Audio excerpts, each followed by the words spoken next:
when people hear about horseshoes, they typically believe that they're just the metal shoes that you put on the bottom of horses' hooves in order to protect their hooves when they're riding, which is correct, yes. But horseshoes can also be is also a game that can be played in any social setting, in a bar, at a party, in a backyard, or even in one of the national leagues throughout the country. Each state has their own, but in order to play, you need to learn the rules. So we're going to be learning how to throw some horseshoes and learn how to score some points today.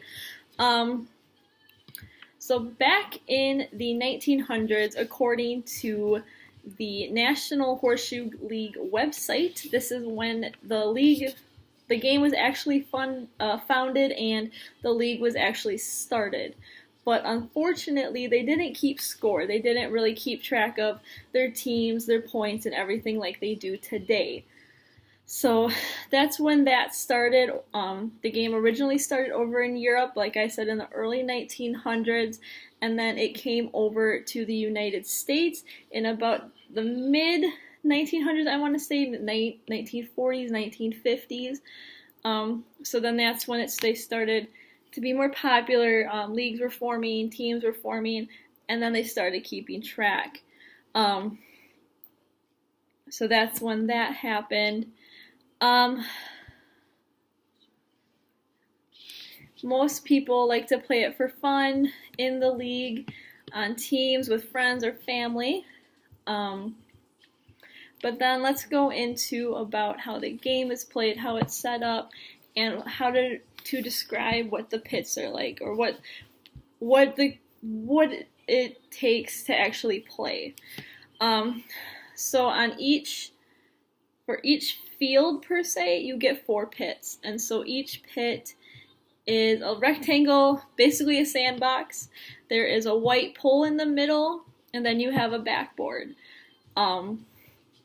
So then on each side you have a wooden frame, and that frame will actually help dictate points and everything later on in the game.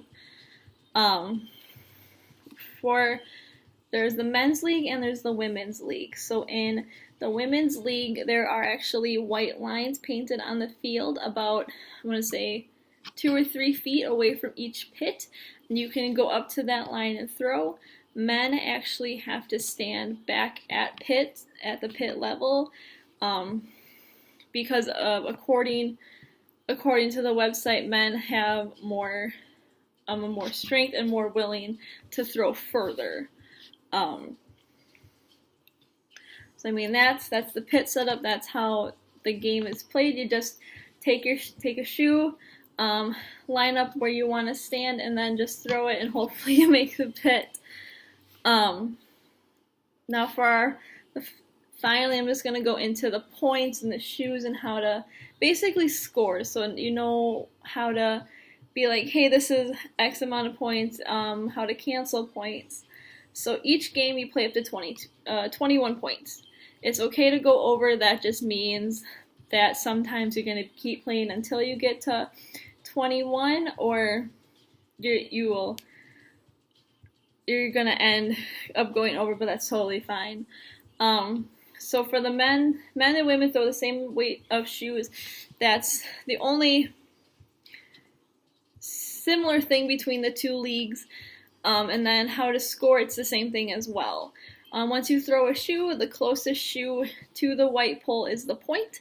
If you happen to get your horseshoe around the pole, that is called a ringer. That is going to be 3 points. You get 2 ringers, that is called a 6-pack. So that's 6 points out of 21 already right there. But unfortunately, the other team, which I should actually mention, is there are 2 teams, 6 players per team. So you have 2 on one side, 2 on the other side of the pit. And so each team throws back and forth until you hit 21 points. So it's very possible for an example for myself or somebody to throw a ringer and the other team will throw a ringer, and those will cancel, so those points do not exist. It's like a wash, and then the closest shoe will be the point, whether that be their team or the team the person's throwing for. So the game itself, you can play to have fun, you can play for drinks, you can play for money, depending on what it's for. Across the country, there are national leagues, chapters, constantly forming to bring in new people, bring in a different fan base. Like recently, according to the same National Horseshoe website, they started a handicap league, so people in wheelchairs and more elderly folks can come out and play because they want to reach out their message about the game.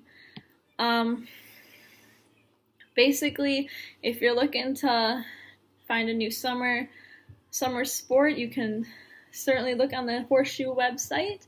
It'll give breakdown about the game, about the chapters, the leagues, and everything you can find out about what someone is looking for in order to play. And remember, they are also horseshoes that horses wear, but it's also a popular game to play if you're looking to make some new friends and become a family with it. Anybody can start playing, anybody can become a horseshoe thrower. It takes some practice, some dedication, and just some time out of your busy week to come out and throw some horseshoes.